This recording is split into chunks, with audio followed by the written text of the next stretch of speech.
Hello, কি খবর সবার, কি অবস্থা? আজকে বহুদিন পর আমি ক্যামেরাটা হাতে নিলাম সবাইকে হাই বলার জন্য, কারণ আজকে আমি সুপার হ্যাপি। কে আসছে অস্ট্রেলিয়া থেকে? রত্নাদি। তো ও আর আমি এই প্রথম বের হলাম আফটার ডেলিভারি। আজকে ফাইনালি আমাদের আরিশ বাবা যাচ্ছে তার মামার বাড়ি দাওয়াত খেতে। তো আমি ভাবলাম যে এই ফাঁকে আজকে একটু বের হই, প্লাস হচ্ছে রত্নাদির কিছু শপিং আছে, কারণ ওর আসলে যাওয়ার সময় চলে আসছে। তো আমরা ওই দাওয়াতের পরে হয়তো শপিংয়ে যাব।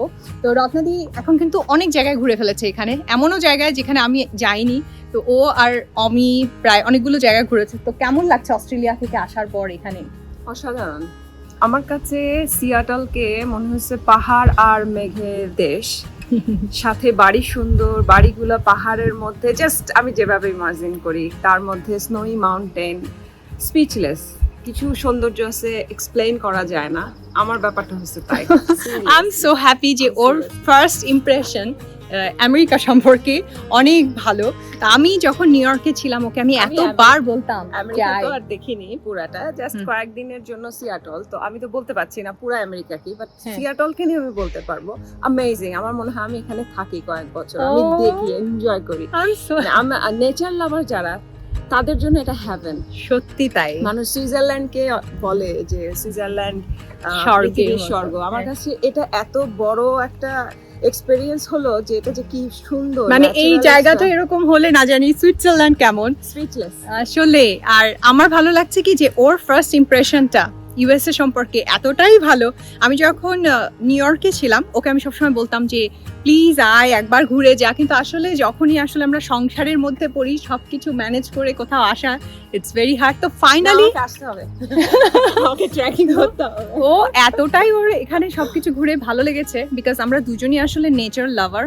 তো আমাদের জন্য আসলে এটা আসলেই মাউন্টেন যারা পছন্দ করে তাদের জন্য এটা স্বর্গ। হাইকিং যারা পছন্দ করে তাদের জন্য স্বর্গ, স্নোই মাউন্টেন।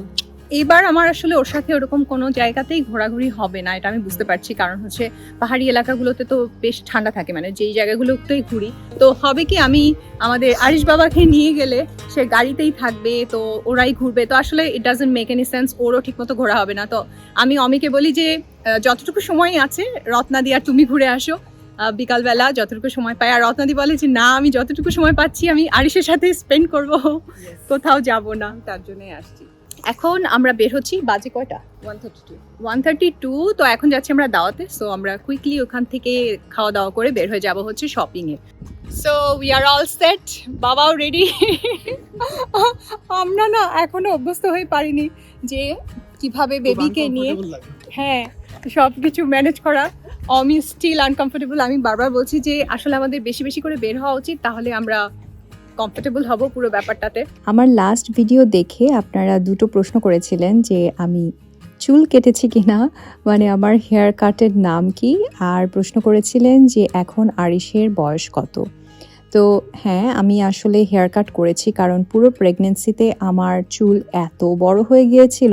আমি জানি না কি কারণে, এমনিতেই আমার চুল সবসময় অনেক লম্বা, কিন্তু এই প্রেগনেন্সিতে কেন যেন চুল অনেক ঘন এবং অনেক লম্বা হয়ে গিয়েছে, যেটা আফটার ডেলিভারি মেনটেন করা খুবই ডিফিকাল্ট হচ্ছিল। তো রত্নাদি আসার পরে ও বলল যে তাড়াতাড়ি চুল কেটে আসো। এমনিতে কিন্তু আমি সাধারণত একদমই চুল কাটি না, খুবই সামান্য, মেবি বছরে একবার কাটি, এবং আমার চুল খুবই দ্রুত লম্বা হয়। তো এই যে হেয়ার কাট করলাম, আমি জানি যে এটাও অনেক তাড়াতাড়ি বড় হয়ে যাবে। তো সবাই জিজ্ঞেস করেছিলেন আমার হেয়ার কাটের নাম কি। আমার হেয়ার কাট হচ্ছে ফ্রন্টে অলওয়েজ লেয়ার কাট থাকে আর পিছনে একদম স্ট্রেট।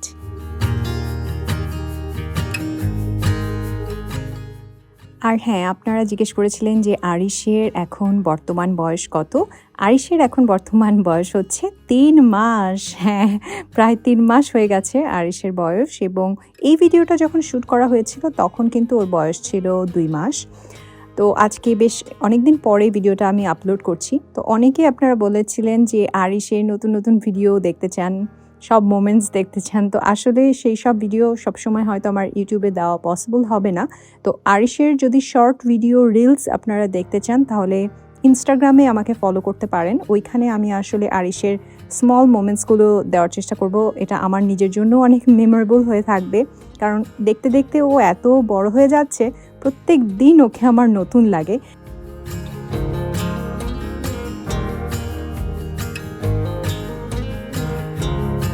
তো যাই হোক, আমরা পৌঁছে গেছি আমাদের বন্ধুর বাড়িতে।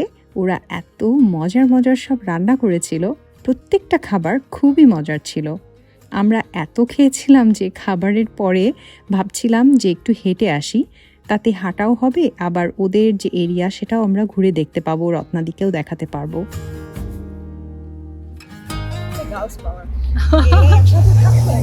খুব সুন্দর লাগতেছে না? মজা লাগে। আমার সত্যি ভীষণ ইমোশনাল লাগছিল যে ফাইনালি আমাদের বাড়ির কেউ আরিশকে সামনাসামনি দেখতে পেল, কোলে নিতে পারলো। রত্নাদিকে দূর থেকে দেখছিলাম আর ভাবছিলাম এই যাত্রাটাও শেষ হবে, রত্নাদি আবার চলে যাবে। Wasting this time that I borrowed, running too fast for the sun, and my eyes they still burn for tomorrow. Ooh. Wanna come alive.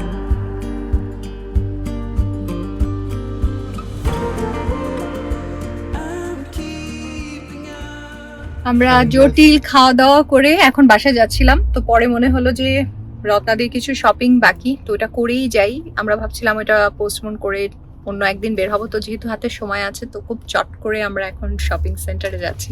টুকটাক কেনাকাটার জন্য আসছি টিজে ম্যাক্সে, তারপরে আমরা যাব হচ্ছে মেসিসে, যেটা ইউএস এর আমার ফেভারিট একটা প্লেস, কারণ মেসিসে গেলে সবকিছু একসাথে পাওয়া যায়। তো আমি বললাম যে চল ওখানে যাই, যেহেতু হাতে সময় নেই। আর এটাই এখনকার রিয়েলিটি যে বাবাকে গাড়িতে অমির সাথে রেখে আসছি। আমি বললাম যে তোমরা একটু ওয়েট করো, আমরা হার্ডলি 15 মিনিটস নিব, 15 minutes and time starts now.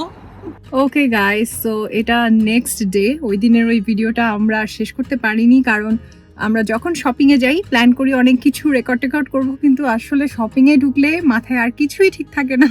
তো আমরা ওই দিন আসলে অনেক লেট করে ফেলেছি, অনেক শপিং করেছি, রত্নাদি এখান থেকে অনেক কিছু কিনেছে। তো এটা হচ্ছে নেক্সট দিন এবং বিকালবেলা এখন আমরা যাচ্ছি হচ্ছে একটা টেম্পলে। তো আমি, আরিশ বাবা, রত্নাদি এখানে সামনে।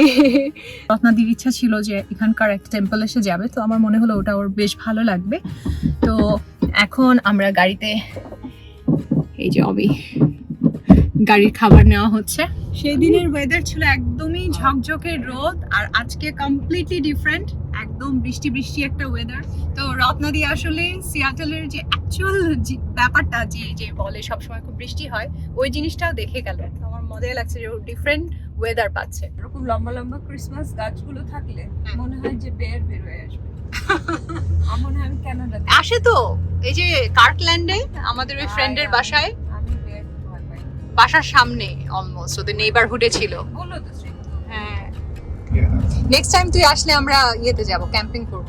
না, আমি ট্রেকিং করব ওর সাথে, হ্যাঁ। আমির সাথে। আমি তো জোস। তারপরও ভালো যে ওই দিন একটু উঠছিলেন, at least না আমার এই ফিলিংস কাছে হয়েছে। হ্যাঁ, আমার খুব বাট ভালো এই লাগছে। খুব মজার। চেন্নাইয়ের একটা টেম্পলে গেছিলাম, চেন্নাইয়ের টেম্পলটা এক্স্যাক্টলি এরকম ছিল, এত সুন্দর এর বাইরেটা, মনে হয় যে চেন্নাইতে আসছি। বাহ, বিউটিফুল। টেম্পলে আসলে আসলে না খুব ট্রেডিশনাল ড্রেস পরে আসতে ইচ্ছা করে, যেরকম শাড়ি বা কামিজ এইসব, কিন্তু আজকে দেখি যে ওয়েদার ভালো না, এই বৃষ্টি। তো আমি আর রত্নাদি ভাবলাম তাহলে আর কি করা, সোয়েটারই পরে ফেলি চট করে।